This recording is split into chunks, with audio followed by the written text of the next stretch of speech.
महाभारत युद्ध समाप्त हो चुका था। युद्ध भूमि में यत्र तत्र योद्धाओं के फटे वस्त्र, मुकुट, टूटे शस्त्र, टूटे रथों के चक्के, छत्र, युद्ध के अवशेष आदि बिखरे हुए थे। वायुमंडल में पसरी हुई थी घोर उदासी। गिद्ध, कुत्ते, सियारों की उदास और डरावनी आवाजों के बीच उस निर्जन हो चुकी उस भूमि में द्वापर का सबसे महान योद्धा देवव्रत भीष्म शरशय्या पर पड़ा सूर्य के उत्तरायण होने की प्रतीक्षा कर रहा था अकेला। तभी उनके कानों में एक परिचित ध्वनि शहद घोलती हुई पहुंची। प्रणाम पितामह। भीष्म के सूख चुके अधरों पर एक मरी हुई मुस्कुराहट तैर उठी।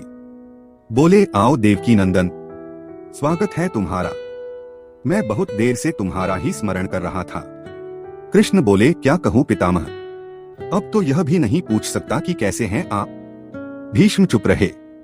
कुछ क्षण बाद बोले, पुत्र युधिष्ठिर का राज्याभिषेक करा चुके केशव, उनका ध्यान रखना। परिवार के बुजुर्गों से रिक्त हो चुके राजप्रासाद में उन्हें अब सबसे अधिक तुम्हारी ही आवश्यकता है। कृष्ण चुप रहे। भीष्म ने पुनः कहा, कुछ पूछूं केशव? बड़े अच्छे समय से आए हो, संभवतः धरा छोड़ने के पूर्व मेरे अनेक भ्रम समाप्त हो जाएं। कृष्ण बोले, कहिए न पितामह। एक बात बताओ प्रभु, तुम तो ईश्वर होन। कृष्ण ने बीच में ही टोका, नहीं पितामह, मैं ईश्वर नहीं, मैं तो आपका पौत्र हूँ पितामह, ईश्वर नहीं। भीष्म उस घोर पीड़ा में भी ठठाके हंस पड़े।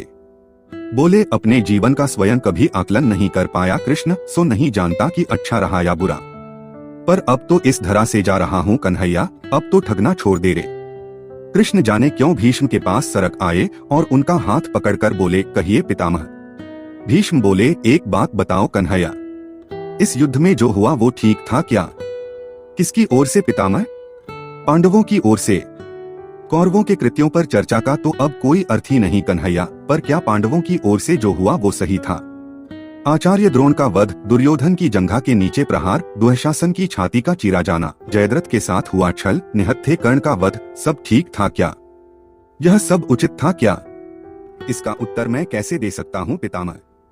इसका उत्तर तो उन्हें देना चाहिए जिन्होंने यह किया।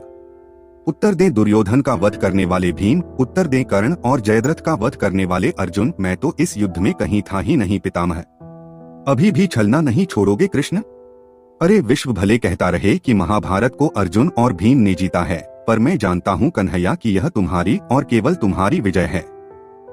मैं तो उत्तर तुम ही से पूछूंगा। कृष्ण, तो सुनिए पितामह, कुछ बुरा नहीं हुआ, कुछ अनैतिक नहीं हुआ, वही हुआ जो होना चाहिए था। यह तुम कह रहे हो केशव? मर्यादा पुरुषोत्तम राम का अवतार कृष्ण कह रहा है। यह क्षल तो किसी युग में हमारे सनातन संस्कारों का अंग नहीं रहा, फिर यह उचित कैसे हो गया? इतिहास से शिक्षा ली जाती है पितामह, पर निर्णय वर्तमान की परिस्थितियों के आधार पर ही लेना पड़ता है।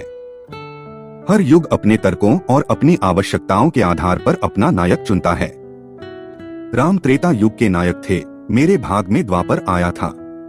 एक ही परिस्थिति में हम दोनों का निर्णय एक सा नहीं हो सकता पितामह। नहीं समझ पाया कृष्ण? तनिक समझाओ तो। राम और कृष्ण के काल खंडों की परिस्थितियों में बहुत अंतर है पितामह। राम के युग में खलनायक भी रावण जैसा शिवभक्त होता था। तब रावण जैसी नकारात्मक शक्ति के परिवार में भी विभीषण और कुंभकर्ण जैसे संत हुआ करते थे। तब बाली जैसे खलनायक के परिवार में भी तारा जैसी विदुषी स्त्रियां और अंगद जैसे सज्जन पुत्र होते थे। उस युग में खलनायक भी धर्म का ज्ञान रखता था, इसलिए राम ने उनके साथ कहीं छल नहीं किया। किंतु मेरे द्वापर युग के इस भाग में कंस, जरासंध, दुर्योधन, दुःशासन, शकुनी, जयद्रथ जैसे घोर पापी आए हैं। उनकी समाप्ति के लिए हर छल उचित है पितामह। पाप का अंत आवश्यक है पितामह, वह चाहे जिस विधि से भी हो। तो क्या तुम्हारे इन निर्णयों से गलत परंपराएं नहीं प्रारंभ होंगी केशव? क्या भविष्य तुम्हारे इन छलों का अनुसरण नहीं करेगा? और यदि करेगा तो क्या यह उचित होगा? भविष्य तो इससे भी और अधिक नकारात्मक आ रहा है पितामह। कलयुग में तो इतने से भी काम नहीं चलेगा। वह मनुष्य को कृष्ण से भी अधिक कठोर होना होगा, नहीं तो धर्म समाप्त हो जाएगा। जब क्रूर और अनैतिक शक्तियां धर्म का समूल नाश करने के लिए आक्रमण कर रही हों, तो नैतिकता अर्थहीन हो जाती है पितामह। तब महत्वपूर्ण होती है विजय, केवल विजय। भविष्य को यह सीखना ही होगा पितामह। क्या धर्म का भी नाश हो सकता है केशव? और यदि धर्म का नाश होना ही है तो क्या मनुष्य इसे रोक सकता है? सब कुछ ईश्वर के भरोसे छोड़कर बैठना मूर्खता होती है पितामह। ईश्वर स्वयं कुछ नहीं करता, सब मनुष्य को ही करना पड़ता है। आप मुझे भी ईश्वर कहते हैं न? तो बताइए न पितामह, मैंने स्वयं इस युद्ध में कुछ किया क्या? सब पांडवों को ही करना पड़ा ना? यही प्रकृति का संविधान है।